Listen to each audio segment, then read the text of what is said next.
G'day guys and gal, it's no secret that I'm a little sluzz for the Dark Angel Legion, but I've had my fair share of criticism for the modern day Dark Angel chapter. Their obsession with chasing the Fallen above all else, despite the fact that only a small percentage of the Fallen are actually bad guys. Their need to keep secrets from everyone, including each other, and the amount of times they've self-sabotaged is quite frustrating. A lot of this can be blamed on Supreme Grandmaster Azrael, the current chapter master of the Dark Angels, and by extension, the de facto leader of all Dark Angel successor chapters. At least until the Lion came back. The man is both a legendary warrior, commander, and leader, whilst also being a bit of a tool, a contrast which creates some interesting lore. Before we get started, it's coming up to Christmas, ladies and gentlemen, which means all the brands are bringing out the big guns as they vie for you to choose them as a gift. Manscaped knows this better than anyone, so have created quite literally the best and only package you need for male grooming. That is the Chairman Pro package. The Chairman Pro is the most high-tech piece of Manscaped gear I've ever seen. Its versatility is insane due to having two head options. One head is for a skin close shave, the other is if you want to leave some stubble left over.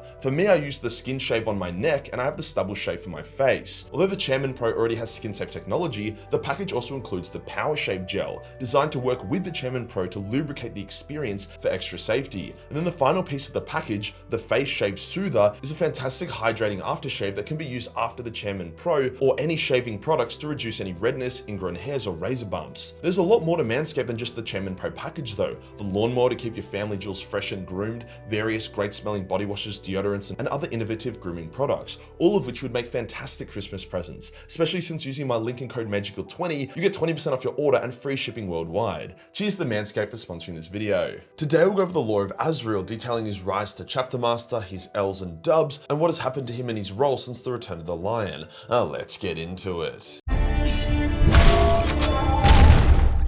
Now the good thing about Azrael is that he actually has some lore before he was chapter master, unlike some other space marines I know. Looking at you, Papa Smurf. So we get to follow his journey from level 1 thug all the way to level 100 mafia boss. As the Dark Angel homeworld of Caliban was blown up, something that Azrael actually had something to do with, but I'll explain that more later, Dark Angels are recruited from across the Imperium. Azrael was taken from Chimeria, a savage world, however he himself was noble and honourable. He was deliberately sought out as even as a child, he was already a known warrior. Azrael took to becoming a space marine like my eyes take to a Brazilian's ass. He excelled in all of the trials thrown at him, and during his first engagement as a scout marine, where the Dark Angels fought against the Eldar Raiders, he distinguished himself by leading a daring assault of the enemy's ship, allowing the Dark Angels to catch the elusive space elves and slay them. For his effort, he was given the laurels of victory, something that was extremely rare for a scout marine. Azrael's next notable mission was to investigate a Mechanicus station that had gone dark. As they explored the station, they discovered the corpses of the tech priests who had all seemingly killed each other in a violent frenzy.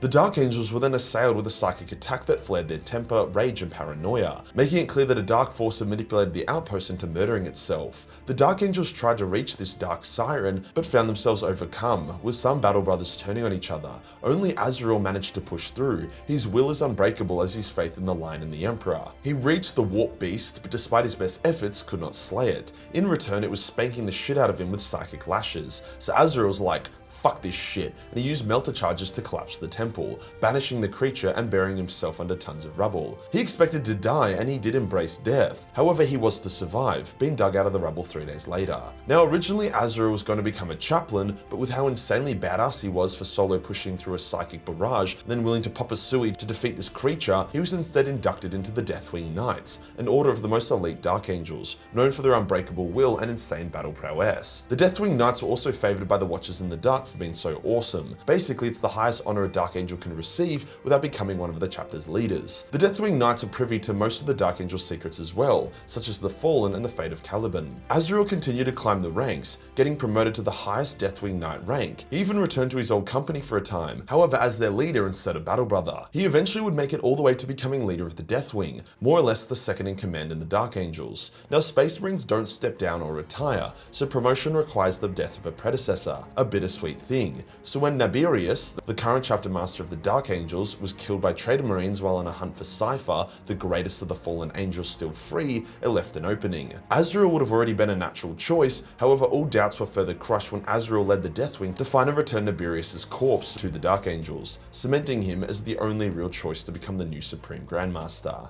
Now Azrael had a pretty harsh policy when it came to hunting the Fallen. He believed that only when all the Fallen were captured and made to repent would the Dark Angels' honor be restored. While While some Fallen definitely needed to be spanked, many of them were still loyal in their own way, as well as extremely resourceful, so hunting them down one by one was an extremely demanding task, especially when you realize that there are thousands of them constantly being spat out in random spots in the galaxy at random times. Azrael was also given 2 badges of office: the Lion Helm, a helmet said to have been worn by the Lion, which makes zero fucking sense since it wouldn't fit a Space Marine, and the Lion has never been seen wearing the Lion Helm, as well as the Sword of Secrets, a Heavenfall blade forged from an obsidian meteor that struck the rock. It never dulls, tarnishes, or breaks. As a final challenge, Azrael had to present himself to the Watchers in the Dark and receive their approval. They were to vibe check him, and he did indeed pass the vibe check. However, the Watchers aren't always the best judge of character. Zahariel passed their vibe check during the Horus Heresy, and he ended up becoming a fucking Chaos Sorcerer. Azrael would lead the chapter with honor and glory for many years. Yes, there were some times where the Dark Angels randomly dipped out on their Imperial allies mid-battle to chase some Fallen, like in the Crimson Tears book, resulting in some issues where the Dark Angels were reported to the Inquisition, causing the Inquisition to investigate, causing those Inquisitors who did investigate to get mysteriously disappeared. Womp womp, this did happen a number of times. Azrael was definitely a lot less of a Mary Sue than some Space Marines such as Manius. He was a legendary warrior, but he wasn't the type of guy to square up to anyone and kick their shit in like Kaldor Drago or Valdor. This was further proven in a campaign against Chaos, where Azrael had the misfortune to be locked in a room with Khan the Betrayer by himself. Now Azrael actually made a good showing of himself here. The first 2 blows of the fight that drew blood went to Azrael, as he cut Khan twice. However, the longer Khan is in a fight, the more powerful he becomes. So as the fight continued, Azrael started to get his shit kicked in.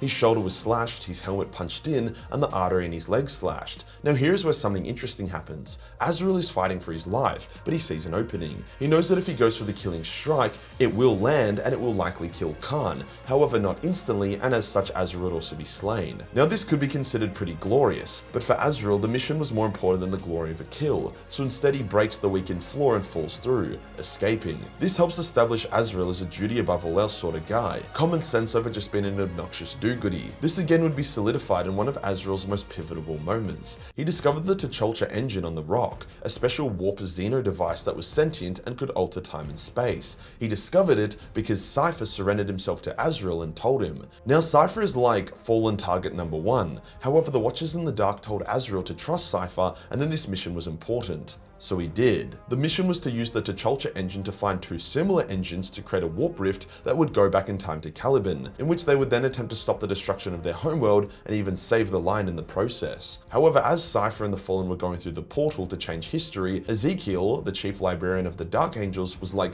bruh, changing a pivotal moment 10,000 years in the past is a fucking retarded idea. So Azrael reluctantly ordered the T'Cholcha engine to make it so the warp rift would scatter anyone that went through it. However, this is a very broad instruction, so the T'Cholcha engine instead scattered every single fallen angel, with the warp rift then overcoming and destroying Caliban, meaning Azrael had fulfilled a time loop, being responsible for the destruction of the homeworld he had tried to save. Now obviously this seems like a fat L, however it was all part of the design of the Watchers. By the Fallen being taken off the board for 10,000 years or so, they could be brought back and rallied to the line at the opening of the Great Rift, the most important and dangerous time in all of 40k's history since the War in Heaven. If the line was to remain active after the heresy, he would have suffered a similar fate to his brothers eventually, either being lost or killed. However, because of the warp rift and the Fallen scattering, the line was knocked out and could be safely kept until he was needed, which is right fucking now. Soon after this, the Great Rift would be opened, causing a massive demonic incursion on the rock, which ended up freeing Luther, the Master of the Fallen, from his prison, something only Azrael knew about, and he was a bit like, oh fuck. Whilst deciding what to do next and licking their wounds, the newly reborn Guilliman would come to Azrael.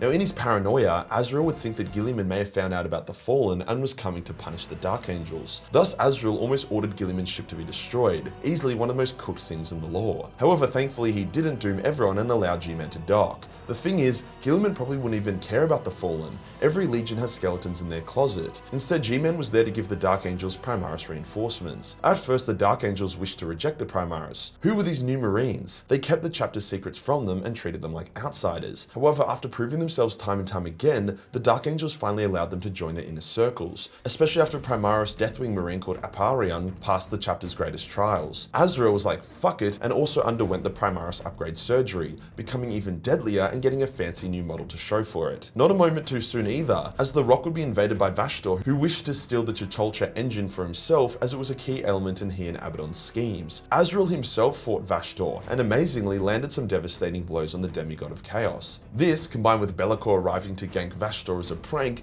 caused Vashtorr to leave empty-handed. Azrael was enraged. hence he summoned the entire Dark Angel Legion, all of its successors together, to reform and attack Vashtorr directly. They did so, and thousands of Dark Angels invaded the world of Wormwood, which to their horror was actually a reformed, twisted version of Caliban, made out of the corpse of the Dark Angel's original homeworld. Then the trap was sprung. The World Eaters led by Angron came forth and begun butchering the Dark Angels. Even the arrival of the Blood Angels didn't seem to be enough to turn the tide. It was only when Daddy Lion appeared did the Loyalists get the upper hand, the Lion then slaying Angron. However, Vashtorr was finally able to take the T'Challa engine, so it was a win for both sides. One of the first things Azrael noticed, other than his fucking Primarch returning, was the large amount of Fallen under the Lion's banner. The Lion also decreed that all Fallen, unless corrupted, were to be given a fair shot and could even rejoin the chapter. Azrael offered to hand over his title to the Lion, but the Lion rejected it, allowing Azrael to maintain his position as Supreme Grand Master. However, the role is a lot more ceremonial now that the Lion is back in command. Azrael and the Dark Angel Command now act as advisors to the Lion, but in truth they just kind of listen to him while he scares them with hectic revelations and commands. So with this said, is Azrael a legend or an idiot? Well, you can be both. His ruthless hunting of the Fallen didn't seem to achieve much beyond blowing up Caliban.